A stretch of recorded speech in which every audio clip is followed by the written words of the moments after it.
La Escuela de Humanidades y Ciencias Sociales de la Universidad Sergio Arboleda y su área de Filosofía y Humanidades presentan Voces en la Periferia, el podcast donde se encuentran las áreas del conocimiento que hacen grande a la cultura. Voces en la Periferia.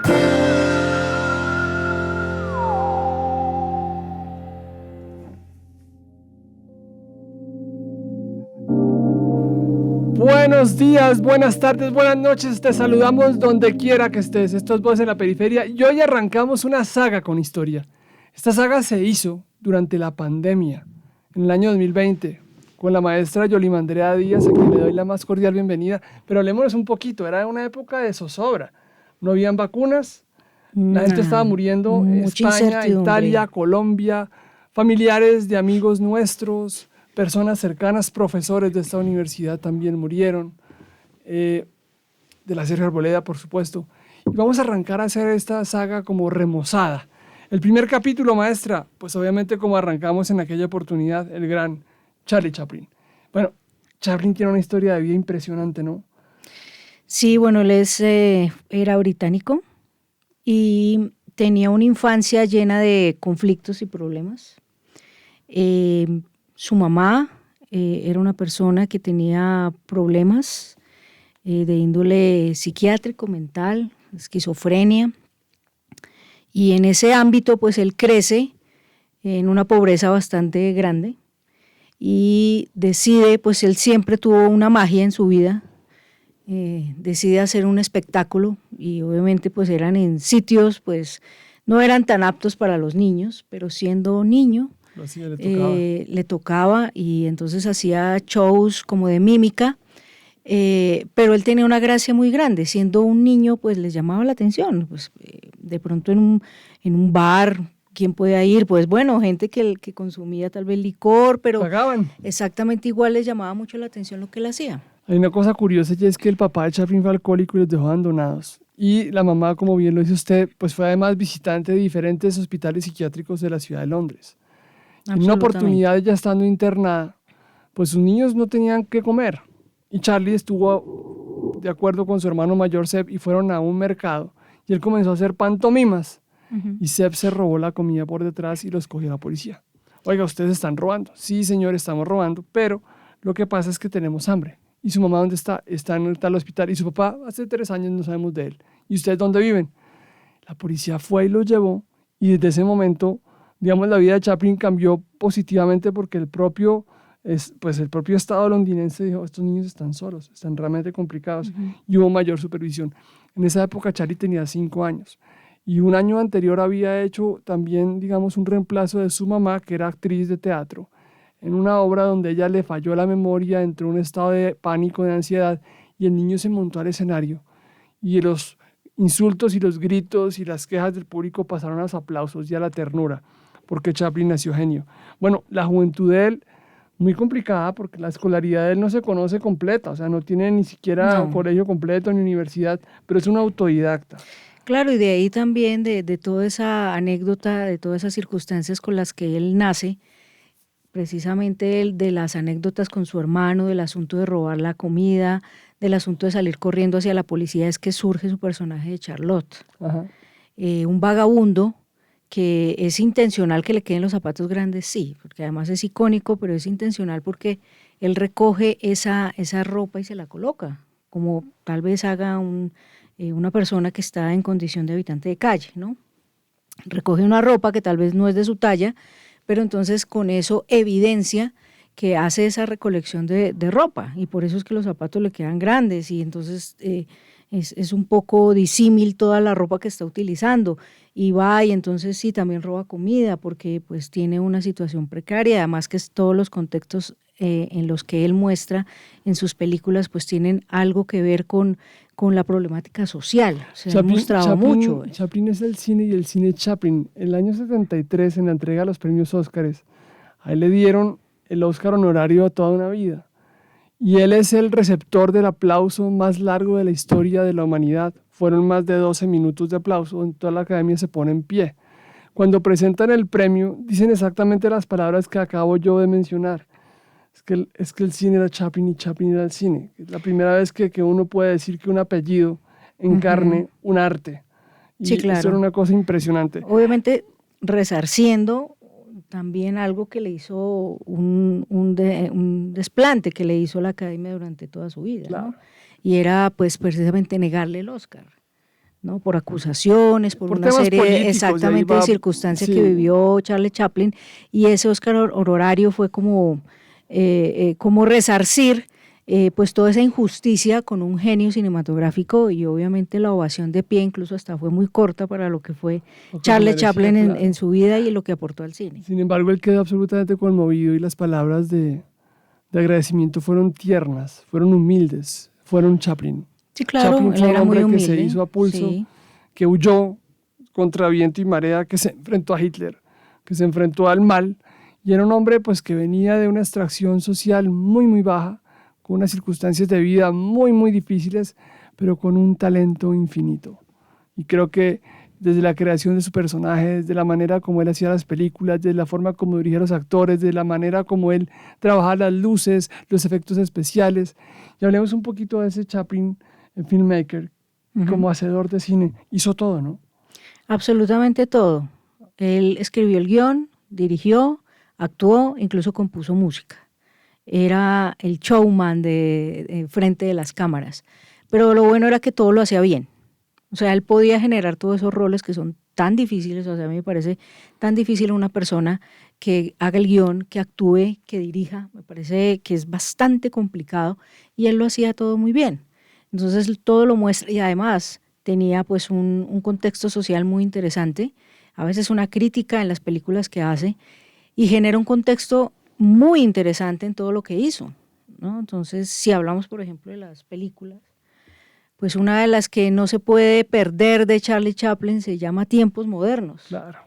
Y es la que desarrolla precisamente todo lo que es la revolución industrial, en una situación, es que es muy graciosa, o sea, la película es muy interesante, y a mí me ha pasado en clase, cuando se habla de la revolución industrial, entonces yo pongo de fondo la película, pero solo para que la vean de fondo, y a veces termina diciendo los alumnos, ¿será que podemos ver la película en vez de seguir hablando de la revolución? Claro, porque muestra una situación muy interesante, o sea, él muestra la deshumanización, muestra él mismo siendo parte del engranaje de una línea de producción, y luego saliendo y siendo mecánico en lo que hace, y luego dando una serie de situaciones en donde se encuentra incluso con otro personaje, y pasa una serie de situaciones en las que él se ve inmerso, y es su manera de hablar de lo que está pasando de la revolución industrial. Entonces es una película que de Chaplin no se puede perder. El gran dictador, la burla a Hitler, el enfrentamiento a Hitler, el niño.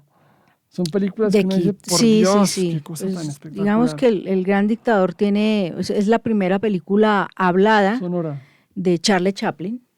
Pues siempre fue cine silente o cine mudo, que se denominaba. Y pues esa era la gran ventaja, o sea, era un atrevimiento muy grande hacer una película hablada y con este tema.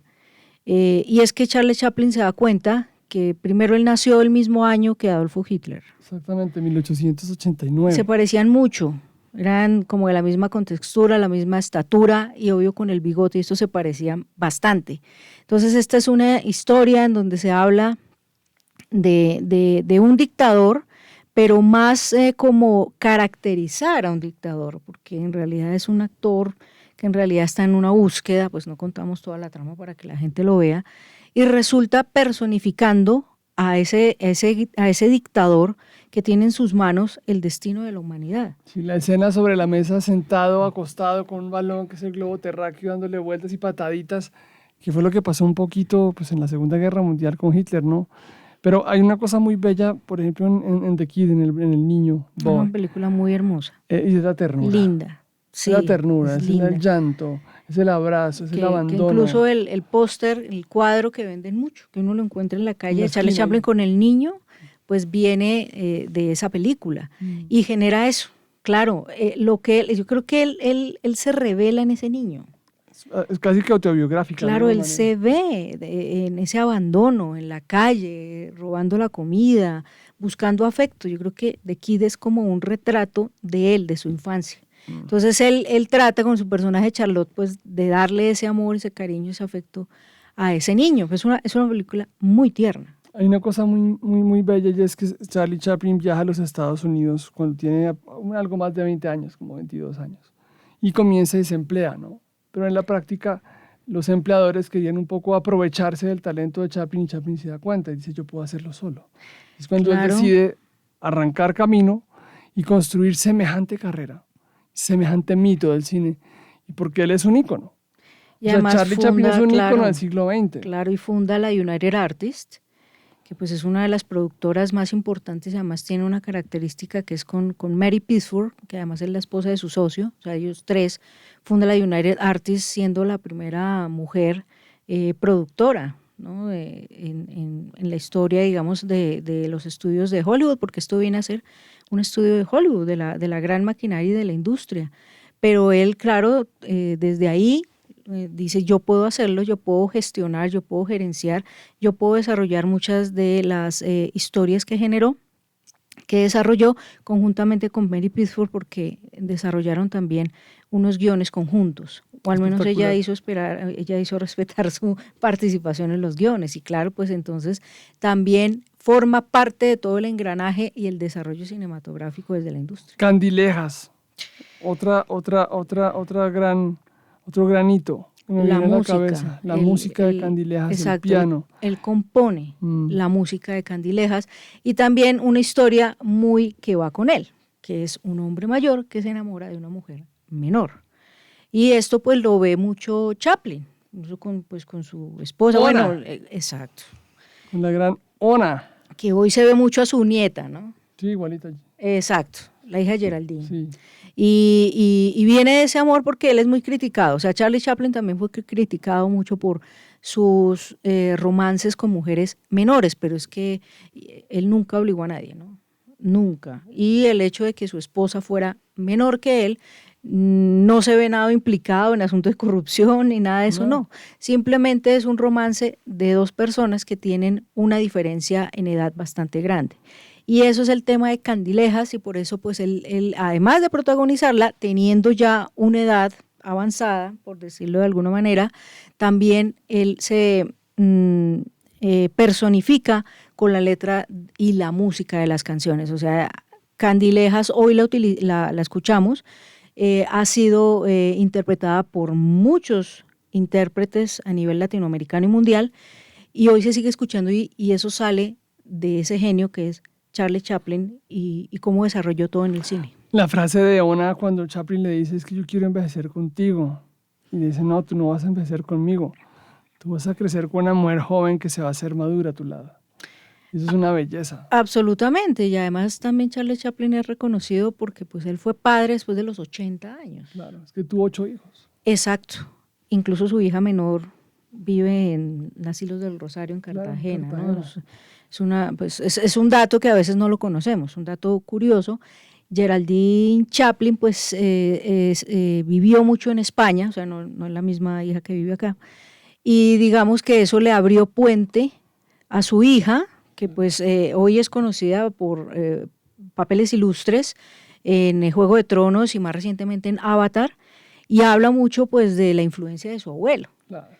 Y aquí yo recuerdo en un festival iberoamericano de teatro, otra de sus nietas trajo una puesta en escena interesantísima, una nieta de Chaplin, y muy generando eso, el cambio de atmósfera, los pasos rápidos, las persecuciones, es muy el énfasis de su abuelo. Pero entonces, pues, ¿quién no va a tener una influencia tan grande cuando uno tiene los Chaplin, genes de un genio, pues puede llegar a ser genio. Y no hay Obviamente. nada que hacer. Y la reflexión filosófica de Chaplin, yo creo que sería la risa y el humor. El aporte de Chaplin a la filosofía humana es que nos enseñó a reírnos desde la tragedia, pero sobre todo lo importante es que nunca puede pasar un solo día sin sonreír, porque creo que eso es terrible. Y él hablaba de que cuando la gente llora se le llenan los ojos de lágrimas y entonces posiblemente no se puedan ver las estrellas, ¿no? Es más o menos la frase que él generó. Pues Los es años finales de interesante, Chaplin claro. y su madurez son extraordinarios.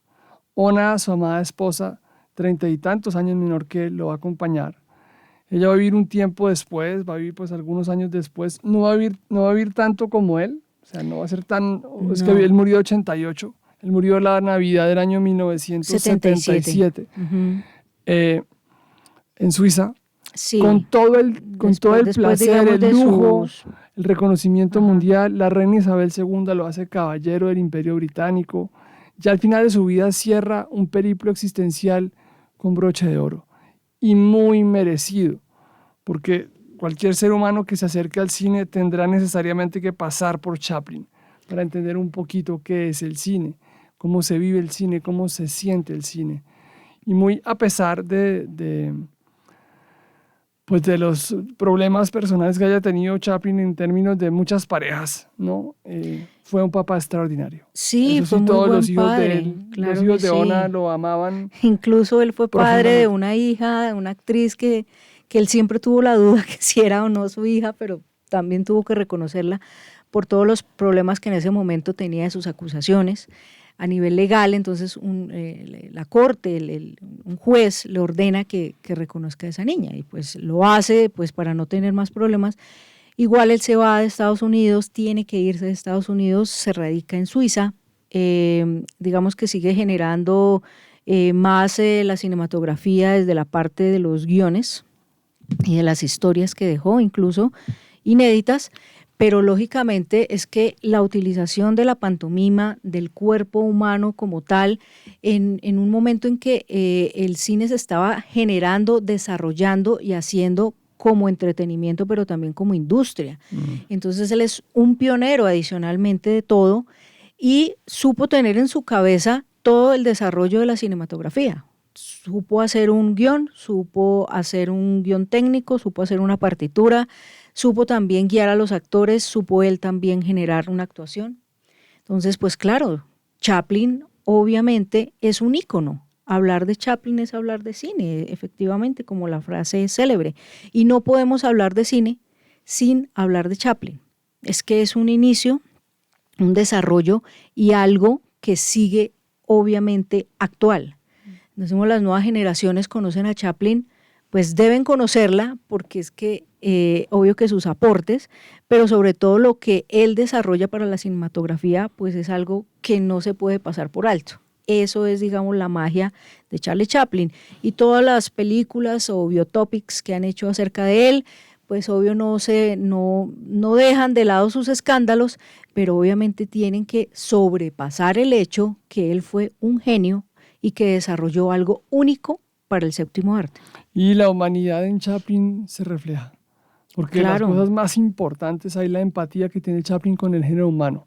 Los seres humanos somos humanos por encima de ideologías, de religiones, de circunstancias culturales o sociales. Somos una manera de expresarnos en el mundo. Esa es la humanidad en la práctica.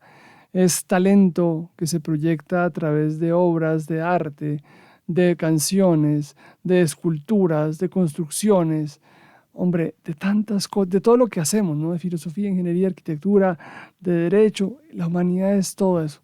Y es un permanente choque, es una contradicción. Y también es un milagro y un misterio. Y Chaplin nos deja ver eso, la humanidad como contradicción, como milagro, y como él, misterio. él, hace él hace un llamado que es muy importante para hablar de estos tiempos, del respeto Sí. por el ser humano, del respeto por el pensamiento, del desarrollo gubernamental, teniendo en cuenta a todas las partes de la sociedad, y efectivamente hace una crítica al abuso de poder. Eso básicamente es el gran dictador, por lo cual también fue muy criticado, por lo cual la película fue sacada del aire, o sea, fue quitada de las carteleras. Censurada. Exactamente, porque obviamente que había un contexto político en ese momento en donde Estados Unidos en realidad no tenía un conflicto con Alemania, y poner esa película pues ponía en riesgo las relaciones políticas Sí. y diplomáticas del país. Entonces también tuvo esa censura, pero pues lo que él hizo con esa película fue hacer un llamado precisamente a la humanidad, al respeto y a poder gobernar con todas las partes y podernos llevar en paz. Yo creo que ese es uno de los grandes mensajes del gran dictador de Chaplin. Una parodia que le quita la máscara a Hitler y muestra al diablo que era Hitler, sin decir que era un diablo, pero pues ahí uno lo está viendo, literalmente. Sí, efectivamente, él siempre hace, él hace una parodia, él hace una crítica en sus películas acerca del contexto social. Por eso también es importante en la historia del cine y en la historia como tal de la humanidad, dando un reflejo en el cine de lo que está pasando en ese momento en y la si sociedad. bien estamos atravesando el siglo XXI ya en su tercera década, pues tenemos que reconocer que el siglo XX fue un siglo brillante. A pesar de los conflictos que hubo en términos de guerra, en términos de economía, en términos sociales, el siglo XX a nivel de humanidad es brillante por los aportes que hacemos como especie. Chaplin es una de esas estrellas que titilan eternamente en el panorama de lo universal y de lo eterno, porque estamos pues camino a la eternidad y venimos de la eternidad en la práctica a nivel espiritual, pero Charlie siempre será esa estrella que titila y que nos enseñó lo que es el cine. Este primer capítulo de la saga de Cine y Filosofía, con un pensador, un humanista, que nos, repito, enseñó a reírnos, a sonreír, a darnos cuenta que el mundo es mucho más feliz si estamos alegres. Y si pese a las adversidades, ¿no? Y somos resilientes y nos sabemos levantar de los problemas, de las situaciones que son adversas, de las dificultades. Primer capítulo, saga Cine y Filosofía, Charlie Chaplin. Nos encontramos en el siguiente momento de esta maravillosa y linda saga que nos recuerda que la vida siempre debe ir hacia adelante y mucho mejor si es con buen cine. Hasta pronto.